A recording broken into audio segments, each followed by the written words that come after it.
খুনের চেয়েও ভয়াবহ বিষয় কাউকে গুম করে ফেলা। রাজধানীতে এক অনুষ্ঠানে মন্তব্য করেছেন আইন উপদেষ্টা আসিফ নজরুল। বলেন, গুমের শিকার পরিবারকে ক্ষতিপূরণ ও পুনর্বাসনের পাশাপাশি গুম প্রতিরোধে আইন করার পরিকল্পনা করছে সরকার। অনুষ্ঠানে অংশ নেন অ্যাটর্নি জেনারেল ও শিল্প উপদেষ্টাও। তারা বলেন, ন্যায় বিচার পাওয়া প্রতিটি মানুষেরই প্রাপ্য। শুক্রবার সকালে রাজধানীর গুলশানে গুম সংক্রান্ত অধিকার এশিয়ান ফেডারেশন এগনেস্ট ইনভলেন্টারি ডিসঅ্যাপিয়ারেন্সের ৮ম কংগ্রেসের আয়োজন। যোগ দেন অন্তর্বর্তীকালীন সরকারের আইন উপদেষ্টা আসিফ নজরুল, অ্যাটর্নি জেনারেল মোহাম্মদ আসাদুজ্জামান এবং শিল্প উপদেষ্টা আদিলুর রহমান সহ বিশিষ্টজনরা।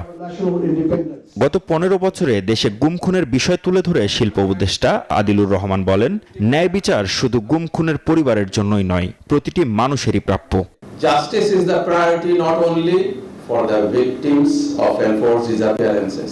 Justice is the priority for all the people of Bangladesh who suffered under the brutal fascist regime in the last 15.5 years. এ সময় অ্যাটর্নি জেনারেল বলেন, নির্মম নির্যাতনের শিকার হয়েছেন গুম হওয়া ব্যক্তি ও পরিবারের মানুষ।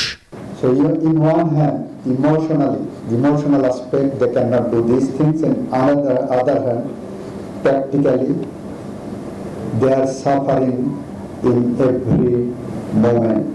অনুষ্ঠানে আইন উপদেষ্টা বলেন, সরকারের সক্ষমতার ঘাটতি থাকলেও আন্তরিকতার কমতি নেই। দেরিতে হলেও যারা গুমের সঙ্গে জড়িত তাদের শেষ দেখা হবে। আমাদের সক্ষমতার ঘাটতি থাকতে পারে, কিন্তু আমাদের আন্তরিকতা আর সাহসের কোনো অভাব নেই।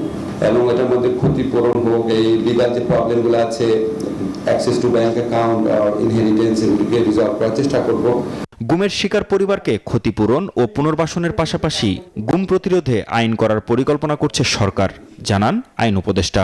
খুন করার চেয়েও খারাপ অপরাধ হচ্ছে গুম। মাহমুদ হাসান, নিউজ 24, ঢাকা।